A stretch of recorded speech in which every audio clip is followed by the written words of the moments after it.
आप देख रहे हैं प्रेस कॉन्फ्रेंस दिबांग के साथ। इस प्रेस कॉन्फ्रेंस में मेहमान से पूछा जाएगा हर जरूरी सवाल।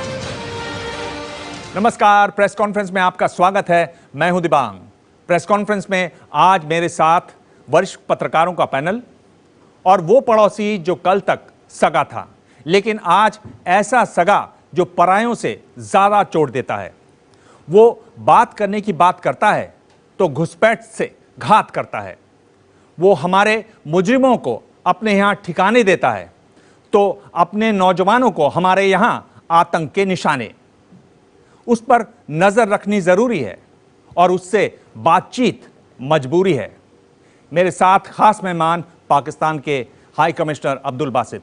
बासित साहब, आपका स्वागत है। बहुत शुक्रिया। आपसे सभी जरूरी सवाल होंगे, लेकिन उससे पहले देखते हैं ये रिपोर्ट। हाथ हिलाता और मुस्कुराता हुआ ये चेहरा अब्दुल बासित का है। भारत में पाकिस्तान के उच्चायुक्त अब्दुल बासित। कश्मीर के मुद्दे को लेकर बासित कई बार बड़े विवादों में घिर चुके हैं। जम्मू और कश्मीर जो है एक बुनियादी मसला है भारत और पाकिस्तान के दरमियान, और कोशिश यही रहनी चाहिए कि इस मसले का कहीं बेहतर हल तलाश किया जाए, कश्मीरी जो अवाम है उनकी उमंगों के मुताबिक। पिछले साल अगस्त में जब भारत और पाकिस्तान के बीच विदेश सचिव स्तर की बातचीत होनी थी तो ऐन पहले अब्दुल बासित ने भारत की नाराजगी के बावजूद कश्मीरी अलगाववादियों से मुलाकात कर ली। इस मुलाकात पर इतना हंगामा मचा कि सचिव स्तर की बातचीत ही रद्द हो गई। The Foreign Secretary meeting, which was scheduled in Islamabad for 25th of August this month, has been cancelled. इस साल अगस्त में भी जब दोनों देशों के राष्ट्रीय सुरक्षा सलाहकार की बैठक होनी थी तो ऐन पहले पाकिस्तान उच्चायोग से कश्मीरी अलगाववादियों से मुलाकात का न्योता पहुंच गया। नतीजा वही हुआ, ये मुलाकात भी नहीं हो पाई। अब्दुल बासित खुलेआम कश्मीर मुद्दे पर अलगाववादियों की राय लेने का समर्थन करते हैं तो ईद मिलन की दावत में मसरत आलम जैसे अलगाववादी को भी न्योता भेजने से नहीं चूकते। भारत में अपने 18 महीने के कार्यकाल में बासित सिर्फ विवादों के कारण ही चर्चित रहे हैं। 57 साल के हो चुके अब्दुल बासित ने इंटरनेशनल रिलेशंस में मास्टर डिग्री हासिल की है। वो 1982 में पाकिस्तान विदेश सेवा में आए और भारत आने से पहले जर्मनी में पाकिस्तान के राजदूत थे। अब्दुल बासित पाकिस्तान मिशन की तरफ से न्यूयॉर्क, लंदन, सना, मॉस्को, जिनीवा में भी काम कर चुके हैं। बासित साहब, मैं आपसे बातचीत शुरू करूं उससे पहले ये जो ऊफा में जो जॉइंट स्टेटमेंट आया था उसको आप एक नज़र देखिए। वो हमारी स्क्रीन पर है इस समय। पहली बात, जो पहला पॉइंट था वो यही था कि जो बातचीत होगी वो नई दिल्ली में जब NSS के बीच में होगी, उसमें सिर्फ टेरर पर बातचीत होगी, टेरर से जुड़े सारे मुद्दों पर बात होगी। आपने बातचीत तोड़ दी क्योंकि आप सभी मुद्दों पर बातचीत करना चाहते थे टेरर के अलावा भी, और फिर आप भारत को दोष भी दे रहे हैं। तो हुआ क्या वजह क्या रही? बहुत शुक्रिया दिबांग जी। पहले तो मैं आपके तवज्जुह से जो आपके देखने वाले हैं उनको सलाम पेश करना चाहता हूँ। जहाँ तक ऊफा की जॉइंट स्टेटमेंट का ज़रा बगौर मुताला करें तो उसके दो हिस्से हैं। एक पहला हिस्सा है और एक दूसरा हिस्सा है। पहले हिस्से में दोनों वज़ीर-ए-आज़म ने इस बात पर इत्तेफाक किया कि हम तमाम मसाइल पे बातचीत करेंगे, ऑल आउटस्टैंडिंग इशू। तो दूसरे हिस्से में 5 स्टेप्स हैं, जिसमें सबसे पहला स्टेप ये है कि जो मुशीर हैं न्यू दिल्ली की मीटिंग में दहशतगर्दी के हवाले से बात करेंगे। तो मैं आपसे बिल्कुल इत्तेफाक करता हूँ, लेकिन चूँकि बहुत सी चीज़ें इस स्टेटमेंट में नहीं हैं जो दोनों वज़ीर-ए-आज़म के दरमियान जिस पे इत्तेफाक हुआ ऊफा में, और उसमें हमारी कोशिश ये थी कि जहाँ NSAs जो हैं, सिक्योरिटी एडवाइज़र्स जो हैं, वो टेररिज्म पे गुफ्तगू करें, दहशतगर्दी पे गुफ्तगू करें, वहाँ पे हम दोनों सेक्रेटरी ख़ारजा भी न्यू दिल्ली में मिल सकते हैं, मुलाकात कर सकते हैं, और वो फ्यूचर मोडालिटीज़ जो हैं कि आगे हम दूसरे मुद्दों पे किस तरह बात करेंगे, वो एक सेपरेट बात हो सकती है। तो हमारा मकसद कतन ये नहीं था। बासित साहब, इसमें क्या ये बात नज़र आती है कि भाई आप जब साफ लिखा हुआ है, आप उसको पढ़ रहे हैं, फिर आप उसको और ज़्यादा पढ़ने की कोशिश क्यों करते रहे? जो बातें उनमें नहीं थी आप उसको, वो क्यों आपके ध्यान में आती? मैं तो चैलेंज नहीं कर रहा, मैं तो आपसे बिल्कुल इत्तेफाक कर रहा हूँ कि जो NSAs की मीटिंग है वो सिर्फ दहशतगर्दी के हवाले से ही है। और हम अभी भी यही कहते हैं कि जब भी दोनों नेशनल एडवाइजर्स मिलेंगे, सिक्योरिटी एडवाइज़र, वो दहशतगर्दी के हवाले से ही बात करेंगे, क्योंकि दहशतगर्दी हमारा भी बहुत बड़ा एक इशू है जो हम भारत के साथ उस पर बातचीत करना चाहते हैं। बासित साहब, ये जो टॉक्स रद्द की गई हैं, वार्ता रद्द की गई है, ये पहली बार तो नहीं हो रहा है, दूसरी बार हो रहा है, और उसी मुद्दे पे, उसी विषय पे हुर्रियत को जो न्योता आपने दिया था, ये तो नहीं आप कह सकते हैं कि भारत की नाराज़गी का अंदाज़ नहीं था आपको, क्योंकि पिछले साल भी यही हुआ था। तो फिर क्या कारण था कि कम्युनिकेशन गैप थी, डिप्लोमेसी की फेलियर थी, या मैं पूछना चाहूँगी क्योंकि आप ही उच्चायुक्त थे पिछले साल, कि आपकी पर्सनल फेलियर है? मैं ज़ाती तौर पे ये समझता हूँ कि टॉक्स जो कैंसिल हुई उसकी बुनियादी वजह जो हमारी इंटरप्रिटेशन थी ऊफा की, वो शायद मुख्तलिफ थी, और उस वजह से टॉक्स आगे नहीं हो सकी। हमने इस टॉक्स को जो न्यू दिल्ली में शेड्यूल थी, कभी इस हवाले से नहीं देखा कि इसका एजेंडा हम ब्रॉडन करना चाहते हैं। हमारा कतन ये मकसद नहीं था। हम NSAs की मीटिंग को सिर्फ और सिर्फ टेररिज्म पे ही रखना चाहते हैं। ये बात आपने कह दी, जो सुहासिनी का सवाल था उस पर मैं इसी पे आ रहा हूँ कि जो असल मैं समझता हूँ वजह बनी इस मुलाकात को कैंसिल करने की, वो एजेंडा था, या जो हमारी डिफरेंट इंटरप्रिटेशंस थी या तशरीहात थी ऊफा स्टेटमेंट को लेकर। जहाँ तक हुर्रियत से मुलाकात का ताल्लुक़ है, सुहासिनी आप जानती हैं कि पिछले 20 सालों में हमारी ये मुलाकात रही है, और जब पिछले साल अगस्त में भारत ने ये फ़ैसला किया कि हमने अपने फॉरेन सेक्रेटरी को इस्लामाबाद नहीं भिजवाना, तो उसमें उन्होंने एक नई पोजीशन ली जो हमसे पहले कंसल्ट नहीं की या हमें पहले उन्होंने नहीं बताया। एक पब्लिक पोजीशन उन्होंने ली, लेकिन हमारी पब्लिक पोजीशन यही है कि हम पहले मुलाकात करते रहे हैं, और ये मुलाकातें किसी हद तक भारत फैसिलिटेट भी करता रहा है। तो हमें ये समझ नहीं आ रही कि क्यों इन मुलाकातों पे इस कदर तहफ़्फ़ुज़ात हैं इस वक्त। इस पर जब ये पिछली बार जब टॉक्स टूटी तो सऊदी गजट को तब आपके प्रधानमंत्री ने एक इंटरव्यू दिया नवाज शरीफ साहब ने, और कहा कि बहुत ही फ्रिवलस बात पर, बहुत ही मामूली बात पर भारत ने बातचीत तोड़ दी। क्या ये बहुत ही फ्रिवलस बहाना है? जो देखिए, मैं इस किस्म के टर्म्स यूज़ नहीं करूँगा। जो आपके प्रधानमंत्री ने कहा, अगर ये इतनी फ्रिवलस चीज़ है तो छोड़ क्यों नहीं देते आप शांति चाहते हैं, आप खुद बोल रहे हैं कि बहुत ही मामूली बात है। मामूली बात है तो छोड़ दीजिए, एक बात। दूसरी बात, क्या इस पर भी बातचीत हुई कि जब आप बातचीत करते हैं तो बड़ी बातचीत से पहले ये मुलाकातें न करें? क्या इस पर कोई बातचीत हुई आपकी? ये जो हमारे हवाले से तो ये मसला ज़ेर बहस है ही नहीं। हम समझते हैं कि ये मसला कोई ऐसा नहीं है जिस पे कोई बातचीत की गुंजाइश है। क्या आपको ये नहीं दिखाई दे रहा कि जो मोदी सरकार है वो नहीं चाहती कि इस तरह की बातचीत? देखिए, भारत ने एक पब्लिक पोजीशन ली है इस पे कि आप पहले मुलाकात नहीं कर सकते, आप बाद में मुलाकात कर सकते हैं। फिर कहा कि आप ईद मिलन पार्टी से मिल सकते हैं, आप अफ्तार मिलन पार्टी से मिल सकते हैं। इस किस्म की पब्लिक पोजीशन उन्होंने ली हैं, लेकिन हमारी कभी सैर हासिल गुफ्तगू इस मौजू पे नहीं हुई। एक और जो सरताज अजीज साहब ने उस दौरान जो बयान दिया था वो सुन लेते हैं। जाहिर है जी, हमारा तो क्लियर था कि ऑल आउटस्टैंडिंग इश्यूज कह दिया तो कश्मीर शामिल है। अब इंडिया उसको इंटरप्रेट कर रहा है, चूंकि इंक्लूडिंग JNK नहीं लिखा तो इसका मतलब है कि कोई पॉलिसी में तब्दीली आई है। लेकिन मेरा तो ख्याल है हमारी तरफ से इंडिया कोशिश कर रहा है उसको रिस्ट्रिक्ट करने की और उसको मिस इंटरप्रेट करने की। ये जो मीटिंग NSA के स्तर पर होनी है, ये आतंकवाद पर ही होगी, इसमें कोई दूसरा विषय नहीं जुड़ सकता। हाँ, आतंकवाद से संबंधित सारे मुद्दे जुड़ सकते हैं। विषय आज पाकिस्तान कह रहा है, all outstanding issues including Jammu and Kashmir, उन सब पर बात होगी, लेकिन कब होगी? जब पहले आतंकवाद और हिंसा समाप्त होगी। कहीं ये भाव है कि जो ऊफा में जो स्टेटमेंट आया उसमें कुछ चीज़ें जो पाकिस्तान हर बार लिखवाता था वो छूट गई और जब घर पहुंचे तो वो भारी पड़ा उनको? देखिए, ऐसी कतन कोई बात नहीं है। अगर ऐसा होता रहता है? नहीं, वो तो यहाँ भी होता है, लेकिन बुनियादी बात यह है कि अगर पाकिस्तान ने कोई लचक दिखाई भी है तो एक लार्जर कॉन्टेक्स्ट में दिखाई है। बासित साहब, ऊफा में जब तय हो चुका था, बातचीत का एजेंडा एक तय हो गया था, उसके बाद पाकिस्तान पीछे क्यों हटा?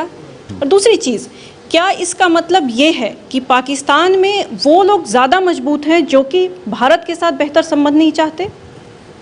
देखिए, नहीं, मैं फिर दोबारा अपनी बात कहना चाहूँगा कि NSAs की मीटिंग को आप दहशतगर्दी तक रखिए, उसी पे हम बात करेंगे, लेकिन साथ साथ एज मेच्योर नेशंस हम कितने दिहाइयों से बातचीत कर रहे हैं, कश्मीर पे बात कर रहे हैं, सर क्रीक पे कर रहे हैं, सियाचिन पे कर रहे हैं, तो हम नहीं समझते कि कोई ऐसा यहाँ पे इस वक्त कोई मजबूरी है दोनों ममालिक के दरमियान के इन इश्यूज़ पे भी बात ना हो।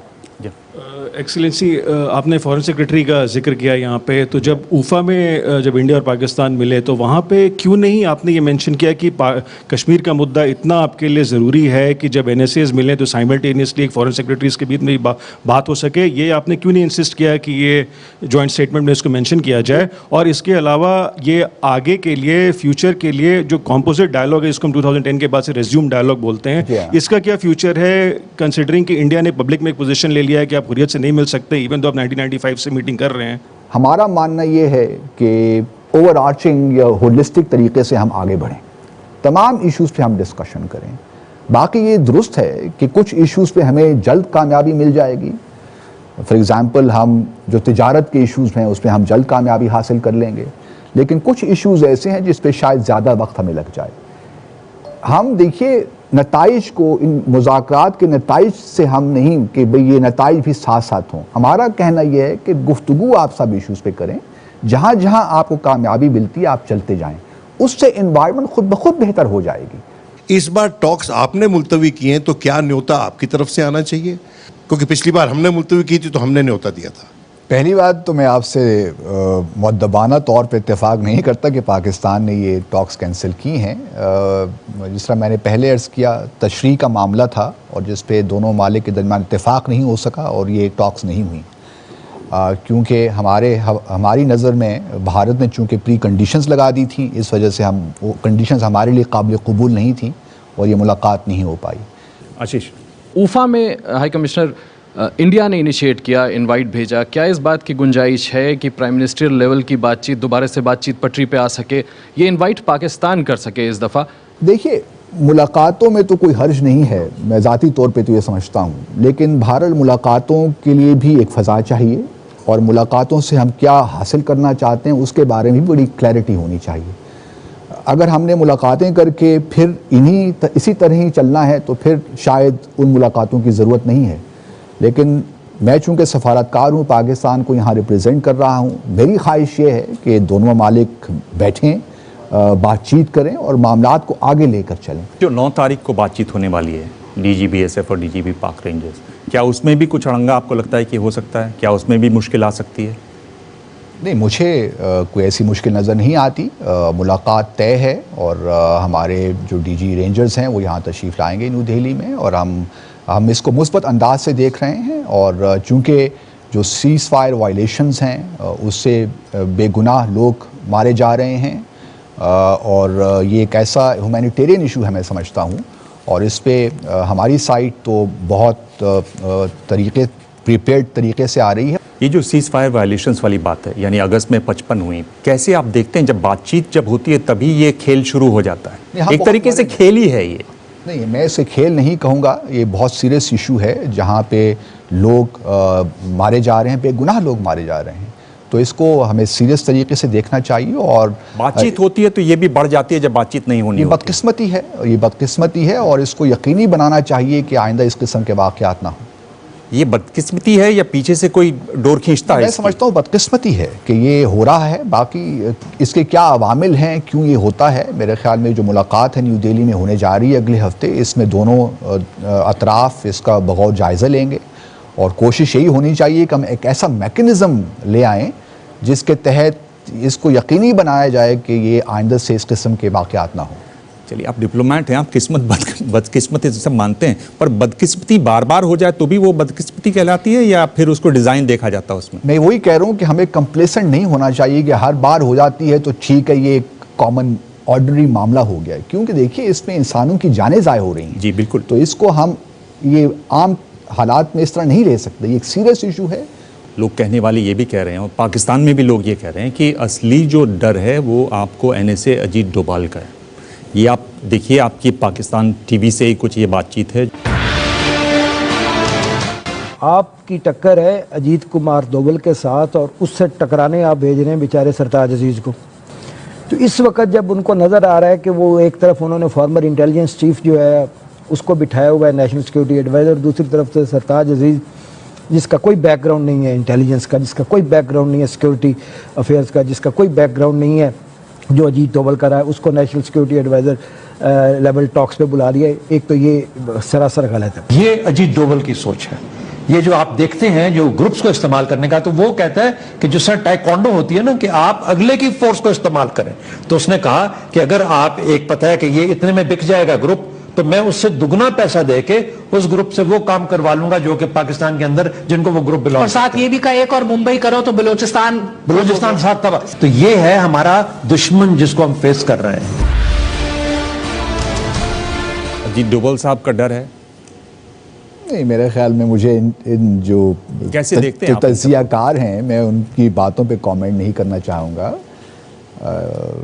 ये एक दोनों वज़ीर आज़म ने एक मुलाकात तय की और मैं समझता हूँ कि मुस्तक़बिल में इंशाल्लाह मुलाकात होगी। और बासित साहब, क्या नहीं लगता कि एक तरीके से फ़िज़ा बदल रही है? मैं हुसैन हक्कानी साहब जो आपके एम्बेसडर रह चुके हैं, वो कह रहे हैं कि कश्मीर पर जिस तरह का आपको इंटरनेशनल सपोर्ट एक ज़माने में था या हो सकता था, वो अब नहीं है। ये एक सच्चाई है, पर चूंकि इतना इमोटिव इशू है इसलिए आपके नेता लोग वो जनता को बताते नहीं हैं। दूसरा, उन्होंने कहा कि वहाँ फ़ौज बैठी हुई है, फ़ौज उसको मानने को तैयार नहीं होगी, जो वहाँ पर कट्टरपंथी इस्लामी हैं वो मानने को तैयार नहीं होंगे, वरना तो उसको छोड़कर बातचीत आपस में करनी चाहिए और बहुत सारे मुद्दे हैं जिसमें बातचीत हो सकती है, बड़ी अच्छी दोस्ती हो सकती है। कितने सहमत हैं? और ये मैं इसलिए बोल रहा हूँ क्योंकि वो राजदूत रह चुके हैं वॉशिंगटन में। देखिए, बैनुल अक़वामी इंटरनेशनल कम्युनिटी क्या कहती है, पाकिस्तान क्या कहता है, भारत क्या कहता है, मेरे हवाले से सब चीज़ें बेमानी हैं। असल जो मसला है वो कश्मीरियों का है। बुनियादी चीज़ ये है कि जम्मू और कश्मीर के लोग क्या कहते हैं, हमने तो वो देखना है। कल को पाकिस्तान भी अगर कुछ और कहना चाहते तो उससे भी कोई फ़र्क नहीं पड़ेगा। जब तो जम्मू और कश्मीर के लोग अपना फैसला नहीं सुना देते, मेरे ख्याल में ना मुझे हक़ पहुँचता है, ना आपको हक़ पहुँचता है, ना बैनुल अक़वामी दुनिया को हक़ पहुँचता है कि इस बारे में कोई अपनी फाइनल हतमी राय दें। पर आप जानते हैं कि वहाँ हर बार चुनाव होते हैं, बड़े अच्छे चुनाव होते हैं। चुनाव वो लोग करवाते हैं जो दुनिया भर में चुनाव करवाने जाते हैं, और लगातार जो मत प्रतिशत है वो बढ़ता जा रहा है। उसको आप मानते नहीं, आप एक जिद पर हैं, ऐसा लगता है। जिद नहीं है। देखिए, ये एक ह्यूमन राइट्स का इशू है। ये जिस तरह डिक्लेरेशन ऑफ ह्यूमन राइट्स में हक़ खुद इरादियत का एक हक़ तस्लीम किया गया है, और उस पर हम भी उसे मानते हैं, भारत भी उसे मानते हैं और दुनिया भी उसे मानती है। छोटा सवाल है और बिल्कुल सीधा सवाल है, और सीधा जवाब चाहूँगा। हो सकता है ना, सीधा हो सकता है। सीधा जवाब चाहूँगा, बिल्कुल सीधा है। पाकिस्तान में सत्ता की बागडोर किसके हाथ में है? क्या सेना के हाथ में है? क्या इलेक्टेड जो रिप्रेजेंटेटिव उनके हाथ में है, या उन आतंकवादियों के हाथ में है जो कठमुल्लाओं का भेष पहन के पाकिस्तान पे राज करने का प्रयास कर रहा है? नहीं, देखिए, आपने हमारे यहाँ जमहूरियत है और हमारे यहाँ एक इलेक्टेड वज़ीर आज़म हैं, पार्लियामेंट है, और वज़ीर आज़म हमारी हुकूमत को चला रहे हैं और वही उसके सरबराह हैं। और जहाँ तक अगर आप रिफ़र कर रहे हैं, जो दूसरे स्टेक होल्डर्स हैं वो हर मुल्क में स्टेक होल्डर्स होते हैं, और मैं नहीं समझता कि किसी को भी इस हवाले से शक होना चाहिए कि जहाँ तक हमारी पॉलिसी है कश्मीर के हवाले से या भारत के हवाले से या अफ़गानिस्तान के हवाले से, उसमें पाकिस्तान में कोई डिफरेंसेस हैं या कोई गैप्स हैं, ऐसी कतन कोई बात नहीं है।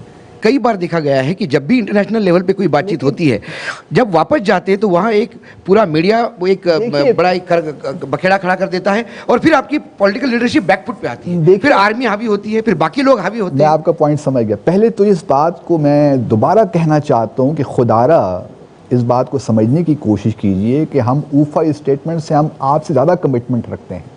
हम चाहते हैं कि ऊफा स्टेटमेंट की हर शिक को हम उस पर अमल करें, हर कंडीशन के साथ। हर कंडीशन के साथ नहीं, आपका हर कमिटमेंट पूरा करना है, लेकिन एक राइडर के साथ, एक ऐसा कमिटमेंट जो ये बातचीत आगे बढ़े ही नहीं। कौन सा राइडर, आप मुझे बताइए। आपने अभी बताया ना, जब दोनों सिक्योरिटी एडवाइजर की मीटिंग होनी थी सिर्फ आतंकवाद पे, तो आपने अभी आपने कहा कि उसके बाद आपने कहा कि हम चाहते कि एक सेक्रेटरी लेवल की भी मीटिंग साथ में हो ताकि इसका फायदा हो। मैंने देखे फायदा तो उसका हुआ नहीं, लॉस ही लॉस हुआ। देखिए, मैंने उसको नहीं कहा, मैंने यही नहीं कहा कि हमने NSAs की मीटिंग में दूसरे मौज़ूआत हम चाहते थे, लेकिन मैं आपको देखें ना, आप सिर्फ जो जॉइंट स्टेटमेंट का एक पार्ट तो आप देख लेते हैं, जो उससे पहले का पार्ट है उसको आप भूल जाते हैं। साहब, जिससे बातचीत शुरू हो उसी से शुरू करें। यदि उसी दोनों, यदि ये सिक्योरिटी एडवाइजर की ही बातचीत से कुछ मसला आगे बढ़ता, ये माहौल बनता, तो बाकी एक महीने बाद आप दूसरी बातचीत करवाते। आप सारी चीजें इकट्ठा क्यों चाहते हैं? पहला part, second part, third part, सारे ऑपरेटिव पार्ट यदि आप एट अ टाइम चाहेंगे तो रायता तो फैलेगा।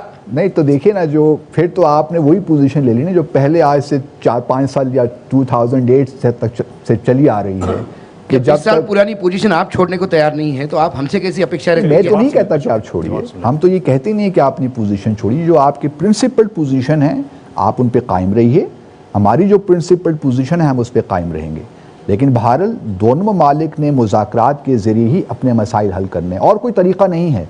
और ये भी बात मैं आपको आपके सामने रख दूँ कि देखिए, डायलॉग करना या मुज़ाकरात करना, आप मुझे फेवर नहीं कर रहे, मैं आपकी फेवर नहीं कर रहा। मुज़ाकरात हम दोनों की ज़रूरत है और मुज़ाकरात के ज़रिए ही मसाइल हल होंगे, और कोई तरीक़ा है ही नहीं। आप फिर बहुत पीछे चले जाते हैं बार बार, पर एक जो आप कोशिश कर रहे हैं कश्मीर में, वो ढीली इसलिए भी पड़ती दिखाई दे रही है क्योंकि आप ये देखिए ये क्या कह रहे हैं, इनकी बात सुनिए। बार्डर कैसे पार किया है? मेरे को आदमी है, बहुत सामने बहुत बैठेंगे नहीं, ऐसे खाना पीना कौन देता है आपको जब आपको इतने देर खाना क्या है घर में? क्या आगे का प्लान क्या था, क्या करना था आपने? आगे का क्या प्लान था आपने? कहाँ 15 अगस्त के ऊपर पकड़ा क्यों, आगे क्या करना? देखो अभी नहीं हो गया आप जंगल से आज थोड़ी आया तो पाकिस्तान से कब का निकला है पाकिस्तान से? कितने दिन हुए? 12 दिन। 12 दिन। कितने बंदे थे? 2 ही थे। वैसे सब क्या कहना है आपका? कितने आप ऐसे कसाब भेजेंगे, कितने आप नवेद भेजेंगे, कितने सज्जाद भेजेंगे, और कितनी बार आप छुपते और बचते फिरेंगे ऐसे? अब मुझे समझ नहीं आ रही कि मैं इन मीडिया रिपोर्ट्स के हवाले से क्या गुफ्तगू करूं। या तो ये होता कि हमें भारत की हुकूमत ने हमारे साथ कुछ जो इन्फॉर्मेशन थी वो शेयर की होती, मुझे लग रहा था कि आप इसी तरह की कोई बात करेंगे, तो इसलिए मैंने कसाब का भी नाम लिया। पहली बार खबर आई तो आपने यही कहा कि वो है ही नहीं। देखिए, फिर आप ही के वहाँ के एक टीवी स्टेशन ने कहा, शहरी रहमान ने खुद कहा कि हाँ भाई ये अपना ही आदमी है। तो ये शुरुआत में आप हमेशा एक डिनाइल से शुरू करते हैं, फिर आगे जाते हैं। ऐसी बात नहीं है। देखिए, अगर हमारे साथ कुछ ऑफिशियली सरकारी तौर पे कुछ हमारे साथ मालूमात शेयर की जाएंगी तो यकीनन हम उस पर अमल करेंगे। जिस तरह हमने मुंबई के बाद भी कुछ लोगों को वहाँ पकड़ा है, उन पे अब केस चल रहा है, तो हमारी नीयत बिल्कुल साफ़ है। लेकिन अगर आप मीडिया के थ्रू हमें ये कहेंगे कि इसका नाम नवीद है, सज्जाद है और आज कल एक शौकत है, तो हमारे लिए उस पर अमल करना या उस पर कोई एक्शन लेना बनता ही नहीं। तो जितना ये संजीदा मसला है उसी संजीदगी के साथ इसको हल भी करना चाहिए और उस पर काम भी करना चाहिए। मीडिया के तवज्जुह से ये चीज़ें नहीं हो सकती मेरे ख्याल में। देखिए, जो मैं आपको बोल रहा था कि फ़िज़ा बदल रही है, उसी से जुड़ा हुआ मेरा एक और सवाल है। ये तारिक खोसा हैं जो आपके डीजी थे FIA के, हमला हुआ जो मुंबई में, उसके बारे में उन्होंने कहा कि किस तरीके से पाकिस्तान उसमें शामिल रहा। आपने कहा कि हम कार्रवाई करेंगे। उन्होंने वहाँ पर लखवी की भी बात की कि लखवी पकड़े गए। आप उसका वॉइस सैंपल नहीं देना चाहते हैं, जबकि घंटों के टेप्स हैं। उन्होंने खुद कहा कि वो वहाँ से करवा रहा था, कराची में जिस कमरे में बैठा हुआ करवा रहा था वो भी हमने पता कर लिया, उसको गिरफ्तार भी करवा लिया। वो ये कह रहे हैं कि कब पाकिस्तान ऐसी हिम्मत जुटाएगा कि सामने आकर कहे कि चूंकि ये बात सही है और ये होनी चाहिए, और आपका जो नया कानून है, जो फेयर ट्रायल एक्ट है, उसके हिसाब से ये वॉइस सैंपल दिया जा सकता है। क्यों नहीं पाकिस्तान एक बड़ी पहल करता कि ये लीजिए वॉइस सैंपल? और लखवी की जहाँ तक बात है, आप जो ये कहते हैं कि हम कार्रवाई करेंगे, किताब छपी हुई जिसमें बताया जाता है कि लखवी किस तरह से रहते हैं, मतलब उनको इंटरनेट है, टेलीविज़न है, वो अपनी बीवी से मिल सकते हैं, उनको एक बच्चा भी होने वाला है। तो किस तरह की आप जेलों में उनको रखते हैं, किस तरह से उनका ट्रायल करते हैं? क्यों नहीं पाकिस्तान जगता इस सच्चाई के लिए? देखिए, पहली बात तो जो तारिक खोसा साहब ने अपने आर्टिकल में की है, उन्होंने कहीं ये नहीं कहा कि पाकिस्तान, हुकूमत पाकिस्तान इन्वॉल्व थी या पाकिस्तानी कुछ सरकारी एजेंसीज इन्वॉल्व थी। ऐसी कतन कोई बात नहीं उन्होंने कही। क्या खोसा साहब पर है? उन्होंने कहा, उन्होंने जो आर्टिकल खत्म किया, उन्होंने यही कहा कि कब पाकिस्तान कड़वी सच्चाइयों का सामना करेगा, कब इतनी हिम्मत जुटाएगा कि वो ये माने कि भाई ये सारी घटनाएं हुई थी, अब हम इससे आगे चलें। उन्होंने तो कहा कि भाई वॉइस सैंपल क्यों नहीं हम दे देते। देखिए, उससे तो हम इनकार ही नहीं कर रहे। हकीकत ये है कि पिछले 8-9 के शुरू से लेकर और अब तक हमने कार्रवाई तो की है, 7 बंदों को हमने पकड़ा हुआ है और केस चल रहा है। अगर हम डिनाइल में होते तो ना उन 7 बंदों को पकड़ते और ना केस उनके खिलाफ हो रहा होता। दूसरी बात जो है इम्पॉर्टेंट है कि ऊफा में दोनों वज़ीर आज़म के दरमियान ये तय पाया कि हम दोनों साइड्स मिलकर इस बात को देखेंगे कि हम मुंबई केस को किस तरह एक्सपेडाइट कर सकते हैं, क्या वेज एंड मीन्स हैं जिनको हम एक्सपेडाइट कर सकते हैं। मैं पूछ रहा था लखवी वाला, उस पर आपने पूरा जवाब दिया नहीं कि आप कैसे उसको जेल में रखते हैं, क्योंकि ISI के जो चीफ हैं शुजा पाशा वो उनसे मिलने जाते हैं जेल में। 6 साल में 7 बार आपके जज बदल जाते हैं, 2 बार प्रोसिक्यूटर बदल जाते हैं, 3 बार कोर्ट बदल जाते हैं। तो ये तो हम लोग जानते हैं, ये खेल भारत में भी होता है, इस तरह का कोर्ट में तारीख पे तारीख पड़ती है। तो ये तब होती है जब आप सीरियस नहीं हैं किसी चीज़ के बारे में, जब आप कुछ चीज़ नहीं करना चाहते हैं। तो क्या आप भी वही जवाब दे रहे हैं? नहीं, ऐसी बात नहीं है। हम इस पे देखिए, जो आपकी मीडिया रिपोर्ट्स आप जो बता रहे हैं किस तरह रखा हुआ है, असल जो चीज़ है ना उस पर नज़र रखनी चाहिए। हम बाज़ औक़ात पेरिफेरल इश्यूज़ में अपने आप को उसमें कर लेते हैं, इन्वॉल्व कर लेते हैं। असल बुनियादी चीज़ ये है कि जो केस है वो पाकिस्तान में चल रहा है, 7 मुल्ज़मान गिरफ़्तार हुए हैं, और अगर वो उनको बेल मिल भी चुकी है तो इसका मतलब ये नहीं है कि वो मुंबई का ट्रायल ख़त्म हो गया है, वो ट्रायल जारी है। अब पाकिस्तान और भारत में हमने मिल बैठना है, हमने डिस्कशन करनी है कि हम इस मामले को किस तरह आगे बढ़ा सकते हैं, और इंशाल्लाह जब भी वो मुलाकात ये जो आपका, मैं आपसे सीधा सवाल पूछ रहा हूँ, ये जो आपका फेयर ट्रायल एक्ट है, क्या आपको लगता है कि पाकिस्तान को, चूँकि हम ये पाकिस्तान भी सफ़र कर चुका है आतंकवाद से, कि लखवी की आवाज़ का सैंपल दे ही देना चाहिए? नहीं, अब इसमें देखिए ना, ये जब मुलाकात होगी दोनों साइड्स के दरमियान, उस पर हम ये सारी चीज़ें डिस्कस करेंगे। आया दिल्ली ने हमें कुछ देना है या इस्लामाबाद ने कुछ देना है, मुकदमा कहाँ हो रहा है, ज़रूरियात कहाँ पे हैं, उसके बाद ये फैसले होंगे। लेकिन ये चीज़ें मीडिया में डिस्कस नहीं हो सकती। मोदी का जो 1 साल का सरकार रहा है, उसकी जो परफॉर्मेंस है, जिसने भी उसकी इवैल्यूएशन या आंकलन किया है, रेट रिपोर्ट कार्ड्स दिए हैं, सब ने ये कहा है कि उनका जो विदेश नीति है, फॉरेन पॉलिसी है, एक सक्सेस स्टोरी है।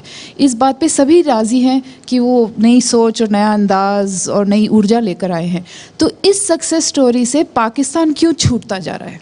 जहाँ तक पाकिस्तान का ताल्लुक़ है, मैं आपको इस बात का ज़रूर यकीन दिलाना चाहता हूँ कि हमारे वज़ीर आज़म की ये दिली ख्वाहिश है कि पाकिस्तान और भारत के दरमियान जो ताल्लुक़ात हैं वो बेहतर हों।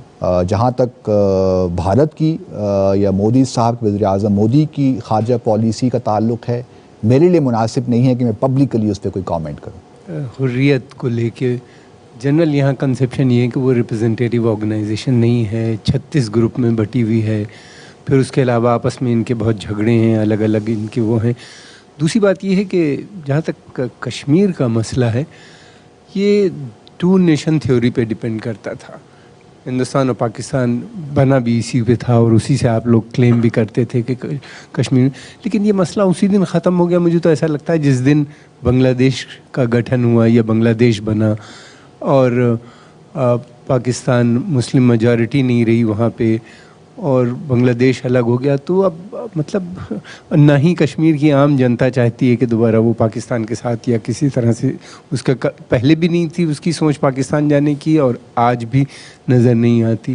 तो हुर्रियत को लेके क्यों इतनी आफत है? ये आपका ख्याल है, आपकी सोच है और मैं इसकी बड़ी कदर करता हूँ, लेकिन मैं मुआज़रत के साथ इत्तेफाक नहीं करता। मैं समझता हूँ और ये दोनों ममालिक हमारे, हम कमिटेड हैं कि इस मसले का हमने हल तलाश करना है।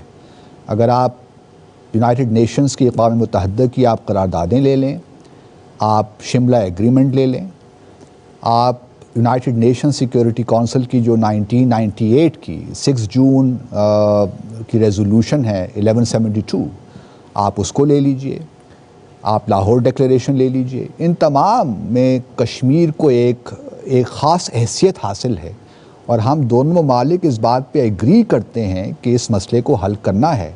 लखवी के बारे में यहाँ घर घर में लोग जानते हैं और एक और आपके पाकिस्तान में बैठे हुए हैं जिनके बारे में भी यहाँ घर घर में जानते हैं, उनकी एक कुछ बात सुन लीजिए, ताज़ा बातचीत।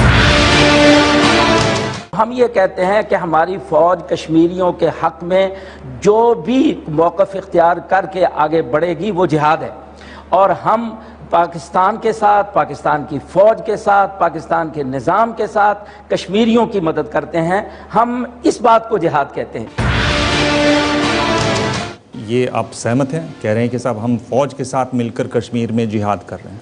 देखिए, उनकी ख्वाहिश तो हो सकती है, लेकिन पाकिस्तान की पॉलिसी ये नहीं है। ऐसे लोगों को आपने खुला क्यों छोड़ रखा है? ये भी ध्यान में रखें कि यूएन का रेजोल्यूशन है 1267। क्यों ये हल्ला आपको अच्छा लगता है? देखिए, बात ये है कि आपको हर मुल्क में ऐसे बहुत से लोग मिल जाएंगे जो शायद नहीं चाहते, पाकिस्तान और भारत में ऐसे लोग मिल जाएंगे जो नहीं चाहते कि हमारे दोनों ममालिक के दरमियान ताल्लुकात बेहतर हों। आपने कहा कि ये Hafiz Saeed UN proscribe terrorist हैं, तो ये कैसा आपका लोकतंत्र है, कैसा डेमोक्रेटिक कंट्री है जहाँ पे अब वो कोर्ट्स को भी अप्रोच करके एक फ़िल्म जो मास एंटरटेनमेंट की फ़िल्म है उस पे बैन लगवा सकते हैं?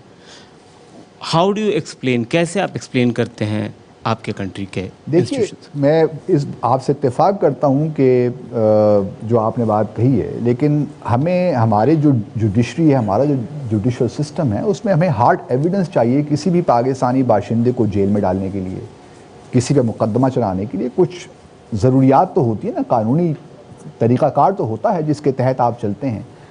अब जमात-उद-दावा को हमने अंडर वॉच रखा हुआ है, हम उसको क्लोजली वॉच कर रहे हैं। अगर हमारे पास कोई ऐसा एविडेंस आएगा और हम देखेंगे कि कोई ख़ास ऑर्गेनाइजेशन या कोई ख़ास फ़र्द किसी भी वायलेंस में मुब्तला है या यहाँ से कोई दहशतगर्दी करना चाहता है, तो यकीनन मैं आपको इस बात का यकीन दिलाना चाहता हूँ कि एक्शन होगा।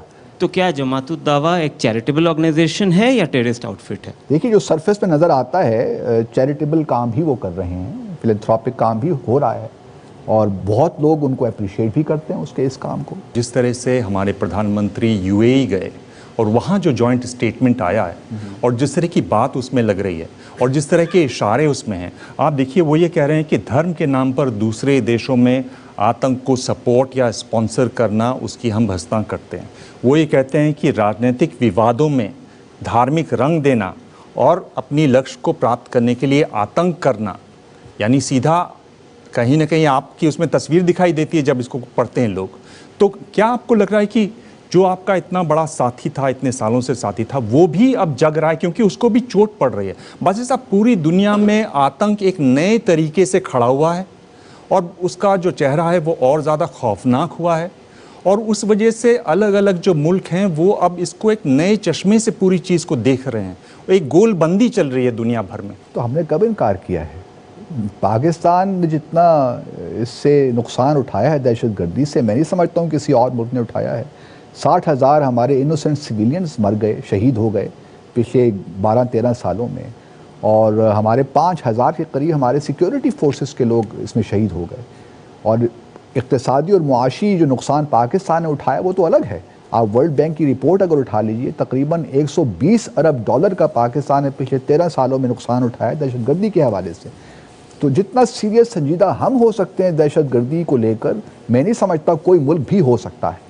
पर फिर उस पर अभी पिछले दिनों सूजन राइस गई और उन्होंने कहा कि आप हक्कानी नेटवर्क पर रोक लगाइए, आप अफगान तालिबान पर रोक लगाइए। उसमें भी फिर आप कहीं ना कहीं अब कुछ लोगों को छोड़ देते हैं। कम से कम सोचे तो सही पाकिस्तान कि हम आतंक को स्टेट इंस्ट्रूमेंट की तरह से इस्तेमाल नहीं कर सकते। क्या ये सोच है? क्या इस पर ये न सोच कभी थी, ना कभी है, न कभी होगी, क्योंकि हमने कभी भी दहशतगर्दी को हम ना एंडोर्स कर ही नहीं सकते। मतलब ये मुझे नहीं मालूम कि किस तरह यहाँ पे एक नैरेटिव बन जाता है। पर ये जो आप बोल रहे हैं कि नैरेटिव यहाँ बन जाता है, ये जो मैं बातें बता रहा हूँ ये अंग्रेज़ी और अमरीकी अखबारों में छपी हुई हैं। सूजन राइस उन्होंने कहा है ये बात वहाँ जाकर कि आप ये सब छोड़िए, बदलिए अपना रवैया।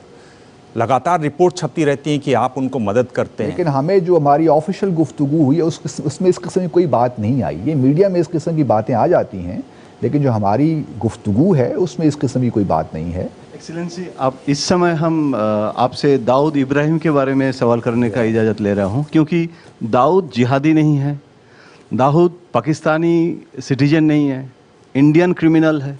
भारत सरकार बार बार कह रहे हैं डिपोर्ट करने के इशू में।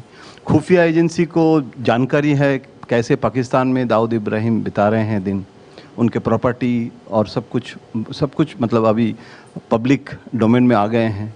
तो क्यों पाकिस्तान एक कॉन्फिडेंस बिल्डिंग मेजर भी हो सकता है जब आप कश्मीर को कोर इशू के बारे में बातचीत करने के इच्छुक है। क्या आपको नहीं लगता है कि अगर दाऊद इब्राहिम को, ये सिर्फ अजीत डोभाल का इशू नहीं है, ये पूरा हिंदुस्तान की मतलब मुल्क की एक बहुत आम जनता के पब्लिक पॉपुलर इशू है, तो अगर दाऊद इब्राहिम को डिपोर्ट किया जाए तो क्या लगता नहीं है कि पीस प्रोसेस को आगे बढ़ाने में आपको भी ताकत मिलेगा इसमें?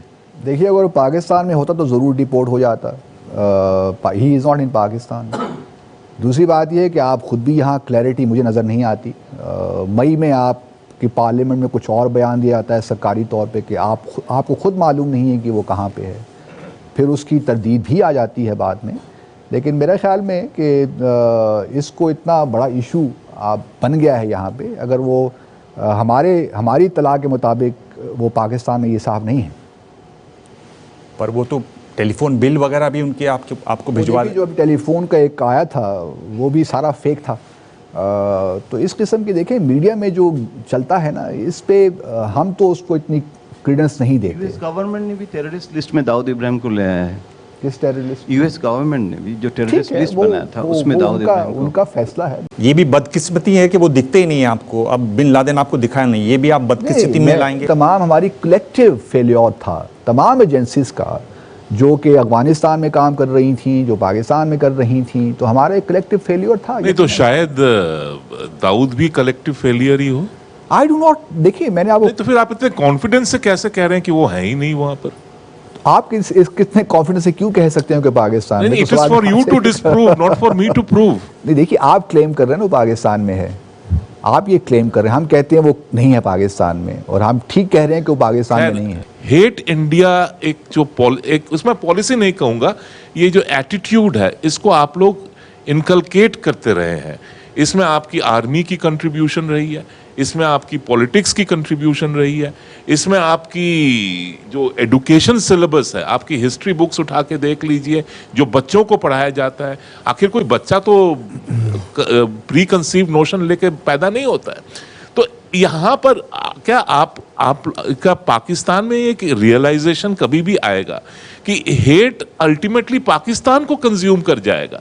आप हमें ऐसा तो ना समझिए हुजूर, अगर जम्मू और कश्मीर का मसला ना होता तो मैं समझता हूँ कि जो आज मसाइल हम फेस कर रहे हैं एक मसला भी ना होता, हम तो बड़े अच्छे तरीके से अच्छे हमसायों की तरह रह रहे होते। और आज भी मौका है कि इस मसले को हल कर लेना चाहिए, ताकि जो 68 साल हमने ज़ाय किए हैं उनको हम मज़ीद ज़ाय ना करें।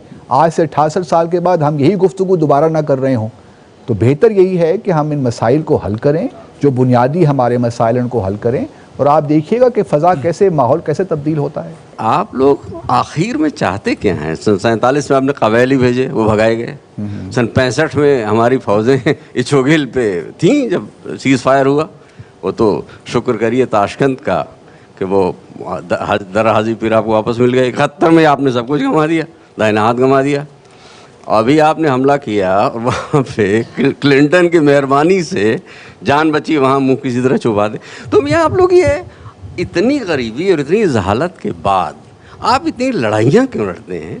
माफ़ी चाहता हूँ कि आपकी इकानमी अमेरिका की और चीन की और सऊदी अरब की खैरात पे चल रही है, तो मियाँ गरीबी हटाने के लिए न्यूक्लियर वारफेयर की धमकियाँ क्यों आती? आप इस पर मैं क्या कमेंट दूँ? देखिए पहले तो कहिए। हाँ, अगर आपका ये क्वेश्चन है तो मैं इस क्वेश्चन को इस तरह लेट से हैंडल कर सकते हैं कि पहली बात तो ये है कि हम चाहते हैं कि हमारे ताल्लुकात भारत के साथ बेहतर हों। अब इस पे आप बहस कर सकते हैं कि पहले वॉर किसने शुरू की, 65 वॉर किसने जीती, कौन हारा, कारगिल क्यों हुआ। उससे पहले हम बात कर सकते हैं कि सियाचिन का वाक़या 1984 में क्यों पेश आया, किसने सियाचिन ग्लेशियर्स पे कब्ज़ा जमाया, शिमला एग्रीमेंट के ख़िलाफ़। तो ये बातें तारीख़ का हिस्सा हैं और इस पर मुख्तलिफ़ लोग अपनी राय दे सकते हैं। लेकिन आज का जो पाकिस्तान है और आज का जो भारत है, मैं समझता हूँ कि हमारे मिसाइल बेशुमार हैं। आप यकीनन तरक्की कर रहे हैं, आपकी इक़्तिसादी सूरत हाल शायद हमसे कदरे बेहतर हो, लेकिन आपके यहाँ भी millions and millions of people अभी भी जो पावर्टी लाइन है उससे बिलो रह रहे हैं। ठीक है ना जी, आपको भी चाइना के साथ कैचअप करने के लिए आपको 30 साल में तकरीबन 12 मिलियन जॉब्स हर साल चाहिए। तो आपके प्रॉब्लम्स ही हमारी तरह बेशुमार हैं।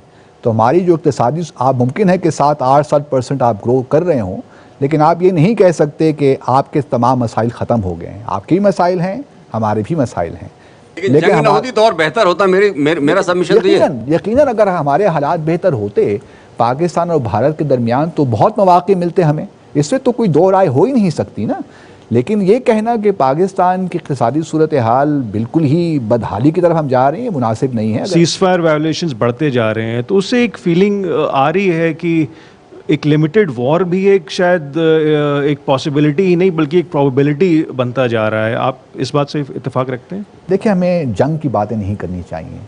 बहुत वक्त गुजर गया है और इस माहौल में जंग की बातें तो बहुत नामुनासिब है मेरे ख्याल में। हमें पीस की बात करनी चाहिए, अमन की बात करनी चाहिए और उस पर अपना फोकस रखना चाहिए। हमारे यहाँ इख्तलाफात हैं, तनाज़ात भी हैं, उनको हमने हल भी करना है और वो सिर्फ बातचीत के ज़रिए करना है और कोई रास्ता नहीं। न्यूक्लियर हथियारों की जब आप याद दिलाते हैं तो आप क्या दुनिया को बताना चाहते हैं या भारत के लिए होता है या अपनी कॉन्स्टिट्यूएंट अपने आम लोगों के लिए होता, पाकिस्तानी लोगों के लिए, या अपने इस्टेब्लिशमेंट में ये एक आप ये छोड़ना चाहते हैं? जब आप इस पर बात करते हैं तो किस तरफ इशारा किस तरफ करते हैं आप, या सब पर होता है? ये बात अपनी जगह दुरुस्त है कि न्यूक्लियर एनवायरनमेंट में जंग की बात करनी नहीं चाहिए। इवन अगर आप कोल्ड स्टार्ट को लेकर जो डॉक्ट्रिन्स यहाँ पे मैं देखता हूँ, लिमिटेड वॉर के, हॉट परसूट के, सर्जिकल स्ट्राइक्स की, ये सारी बहुत डेंजरस बातें हैं। इस किस्म की जो है नैरेटिव डिस्कोर्स को इनकरेज नहीं करना चाहिए।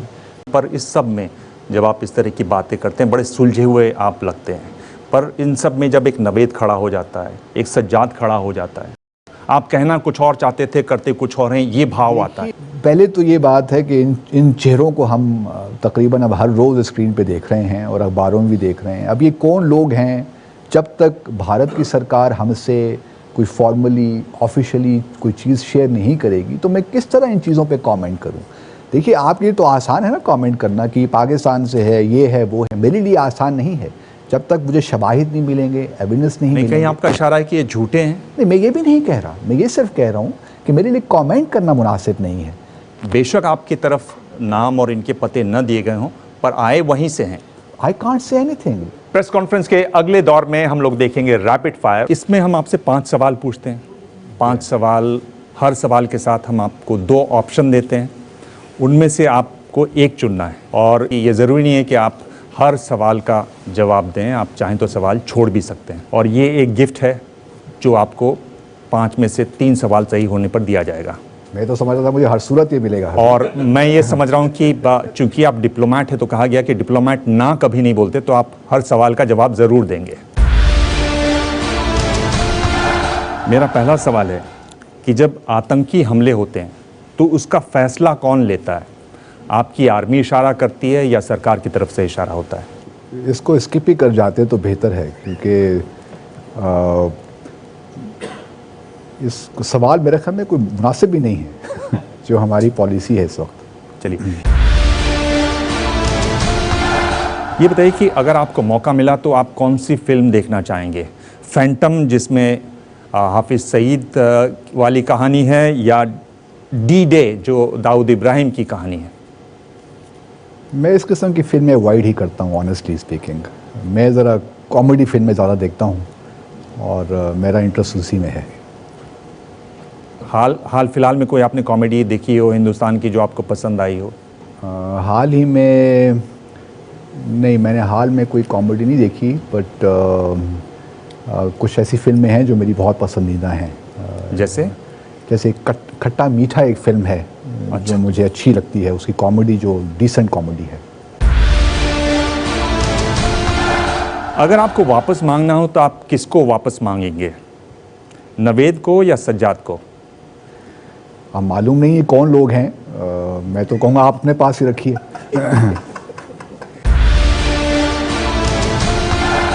अगर आपको भारत को सौंपना हो तो आप किसको खुशी से सौंपेंगे, लखवी को या हाफिज़ सईद को? देखिए, दोनों पाकिस्तानी बाशिंदे हैं, तो सौंपने की तो बात ही नहीं है। वो हमारे मुल्क के बाशिंदे हैं, उनके पास जो भी लखवी के ख़िलाफ़ तो इस वक्त मुकदमा भी चल रहा है, तो सौंपने की तो मेरे ख्याल में गुंजाइश पैदा ही नहीं होती। हाँ या ना में क्या आपको लगता है कि पीओके कभी पाकिस्तान भारत को वापस देगा? देखिए, कश्मीर का मसला जिस तरह मैंने पहले कहा, ना आपके लिए है ना मेरे लिए है। इसका फैसला तो कश्मीरी अवाम ने करना है, और जो कश्मीरी अवाम फैसला करेंगे वो पाकिस्तान को मंजूर होगा।